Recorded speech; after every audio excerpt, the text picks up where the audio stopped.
जो मुझसे शादी करेगा मैं उसको भी खुश रखूंगी, उसके दोस्तों को भी खुश रखूंगी। বন্ধুরে তুই আমাদের কথা ভেবে হলো এই মেয়েকে বিয়ে করে ফেল, দেখ তোকে খুশি রাখবে, আমাদেরও খুশি রাখবে।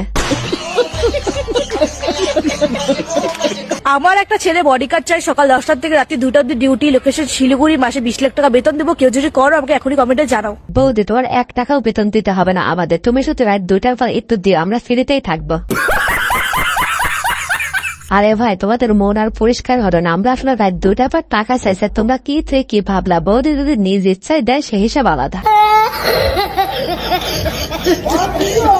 দামি দামি মেকআপ দিয়ে ফর্সা হচ্ছে, বিয়ের পরে বাচ্চা কালো হলে বাপের মতো হয়েছে, ভাবা যায়? আরে বান্ধবী তুমি এই কথাটা যেভাবে মানলা, অন্য মেয়েরা তো এই কথাটা মানতেই চায় না। বন্ধুরা তোমাদের যেহেতু সাবস্ক্রাইব করে কষ্টই হয়, তাহলে সাবস্ক্রাইব করার দরকার নাই, অন্তত ভিডিওতে একটা লাইক কমেন্ট করো প্লিজ বন্ধুরা, প্লিজ। তারপর ভিডিও দেখা শুরু করো প্লিজ।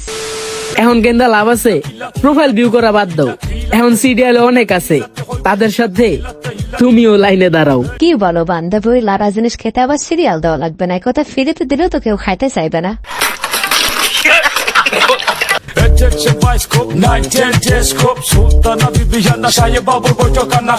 আরে বান্ধবী তোমার সাথে ইন্টু পিন্টু করতে গেলেও তো সে ভয় থাকবে, কারণ সে খুব ভালো করে জানে খোলার পরে যদি ঠান্ডা থেকে পান্ডা বেরিয়ে যায়। তো দেখো দেখো একটা হচ্ছে লাল পরি বসে আছে, কোথায় দেখতে পাচ্ছ না তো? মানুষটা আমি নিজেই, আমি হচ্ছে লাল পরি হ্যাঁ বসে আছি। साली चलती फिरती कोकेन है कोकेन। দেখতে পাচ্ছ লাল ব্লাউজ লাল শাড়ি, কিন্তু না এটা শাড়ি না, এটা হচ্ছে ওড়না। আরে বৌদি তুমি কি পড়েছো ওটা দেখা টাইম আছে, তুমি যে জিনিস দেখাচ্ছ ওটা দেখেই তো শেষ করতে পারতেছি না। শাড়ি পরার মতো ক্ষমতা নাই আমার নিচে নিজে, সেই জন্য আমি ওড়নাটাকে পরে নিয়েছি। আরে বৌদি তোমার শাড়ি পরার ক্ষমতা নাই তো শুধু শুধু পড়তে গেছো কেন? তোমাকে শাড়ি ছাড়াই অনেক সুন্দর লাগবে।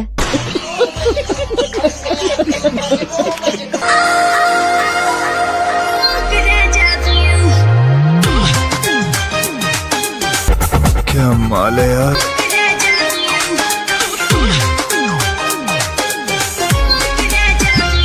আরে ভাই এখানে বৌদির দোষ দিয়ে কোনো লাভ নাই, সব দোষ হচ্ছে দাদা। দাদা শুধু মধু জমাতে এসে খাইতে পায় না, আর বৌদি এখানে কি করবে? বৌদি তার জমা রাখা জানে, কাউকে না কাউকে তো খাওয়াতেই হবে, তাই না?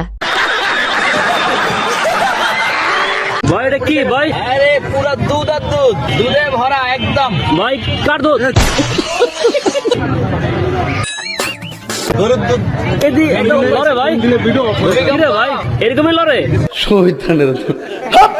আরে ভাই ক্যামেরাম্যান তুমি আর ভালো হলো না, ওটা আসলে গরুর তাই তুমি বুঝাতে চাচ্ছ ভাবিরটা, সেটা কিন্তু ভাবিরটা না। মানুষ খালি খালি হ্যান্ডসাম ছেলে ডেট করে, এরকম মগা টগা ডেট করা উচিত। বলেন কি? আমি মগা? হ্যাঁ মগাই তো সবাই বলে, আমিও বলি। আরে বান্ধবী সে মগা থাকে কেমনে? তোমার সব সলকেটে তো তাকেই খাচ্ছে, তারপরেও সে মগা থাকবে? আমি তো কিছুই বুঝলাম না। তোমার সলকেট কি তুমি অন্য মানুষকেও খাচ্ছ না? না মানে তোমার সলকেট যদি ভাইকে খাও তাহলে তো ভাইয়ের মোটা হাজার কথা। ফ্যামিলিকে প্রেম করতে বলে তাহলে? না ফ্যামিলি প্রেম করতে বলে না, কিন্তু বলেছে যে ভালো ছেলে ডেট করতে। আরে ভাই এটা আবার কোন ধরনের বাবা মা? নিজের মেয়ের ইজ্জত অন্য মানুষের কাছে লুটিয়ে দিতে বলতেছে। বাট এখন না, তাও বলছে ভার্সিটি লাইফে। উঠালে রে দেবা, উঠালে রে বাবা। ওকে একমাত্র মেয়ে তুমি, সো একটু তোমার শখ আহ্লাদ পূরণ করছে। আরে বান্ধবী এটা আবার কোন শখ আহ্লাদ পূরণ করা? আর কয়েকদিন গেলে তো বাড়িতে ছেলে ধরে এনে বলবে বাড়িতেই তুই ডেট করে। আসসালামু আলাইকুম ভিউয়ার্স, কেমন আছেন সবাই? আশা করি সবাই অনেক অনেক ভালো আছেন। আজকের ভিডিওতে আপনারা দেখবেন বান্ধবীদের মজার কিছু ভিডিও, যে ভিডিওগুলো দেখে তোমাদের দাঁড়িয়ে যাবে মানে পশম।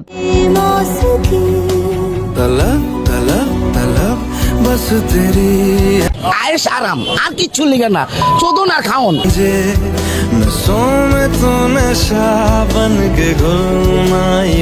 আরে ভাই আমার কাছে যদি এরকম 2-4টা থাকতো তাহলে আমি কোম্পানি খুলে বসতাম, দেশের চাহিদা মিটিয়েও বাইরে রপ্তানি করতাম।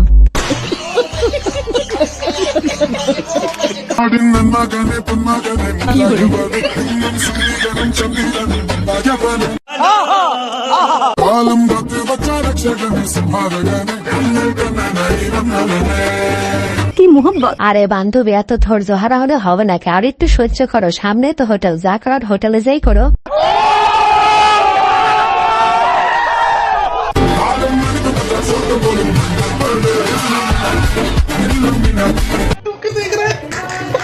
गर्लफ्रेंड है तेरे पास?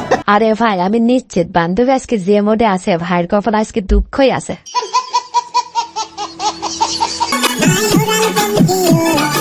दीदी वाह दीदी दीदी वाह दीदी क्या माल है यार। আরে ভাই এ কি বেশিং, এই বেশিং স্টার্ট দেওয়া কি আজকের কথা নাকি? এই বেশিং স্টার্ট দিতে অন্তত 10 জনের তো প্রয়োজন হবে।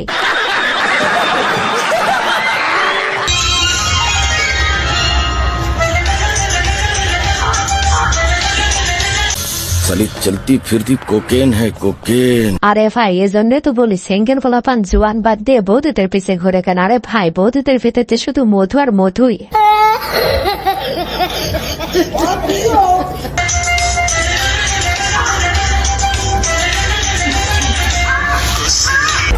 क्या माल है यार। আসলে ভাই বৌদিদের ভিতরে এতটাই মধু যে একটা সিঙ্গেল পোলাপান সারা জীবন খেয়েও শেষ করতে পারবে না। নিঃসন্দেহে তুই ঠিক কথা বলেছিস।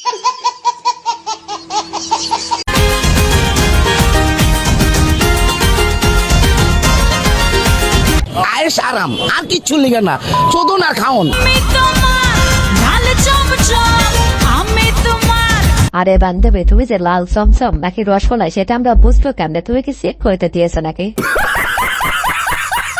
চোর লাগাকে ধুম ধারাকা, চোর লাগাকে ধুম ধারাকা, লেগেছে প্রেমের ঝটকা। এই যে সিঙ্গেল বন্ধুরা তোমরা কখনো এই বৌদির বাড়ির আশেপাশে যাও না, কারণ বৌদি যে মুড আছে তোমাদের কখন ঘরে নিয়ে একদম খেয়ে দিবে তোমরা নিজেরাও টের পাবা না।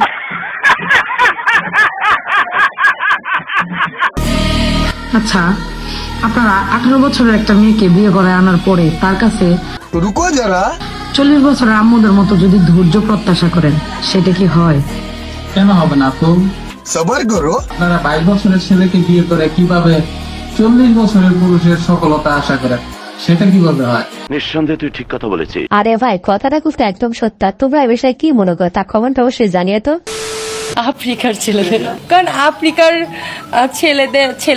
ছেলেদের অনেক বড় বড় হয়,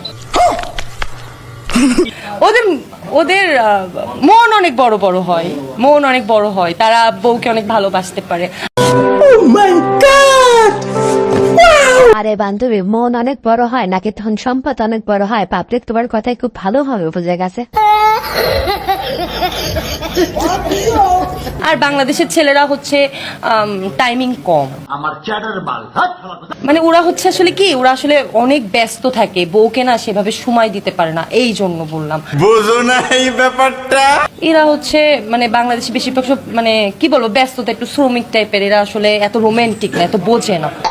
এরা কোন রকম হচ্ছে সারাদিন কাজ কাম করবে, রাতে যাবে, খাওয়া দাওয়া করে ঘুমাই যাবে, এই মানে রোমান্টিক না এদের। আরে ভাই বান্ধবীর কথায় যেটা বুঝতে পারলাম, বান্ধবীর আসলে প্রচুর পরিমাণ লাগবে, দিনেও লাগবে, রাতেও লাগবে, সব সময় লাগবে, সারাদিন লাগবে। বাংলাদেশে সূর্য ওঠে সেটাও বিএনপির জন্য, সূর্য অস্ত যায় সেটাও বিএনপির জন্য, এটা নিয়ে আর কথা বলার কিছু নাই। रुको जरा सबर करो। যেই বিএনপির নেতা কর্মীদের জন্য গত 15 বছর লড়াই করলাম, তারা আমাকে এখন ধাক্কা দেয়। এইটা কোনো কথা? আরে ভাই কথাটা শোনার পরে আমি হাসবো নাকি কাঁদবো নাকি কিছু বলবো আমি তো নিজেই বুঝতেছি না। ভিউয়ার্স আজকের ভিডিওটি এই পর্যন্ত। ভিডিওটি ভালো লাগে থাকলে অবশ্যই লাইক, কমেন্ট, শেয়ার এবং সাবস্ক্রাইব করে আমাদের পাশেই থাকবেন। ধন্যবাদ। যত জ্বালা দাও ভান্ডারি তোমায় ভুলবো না।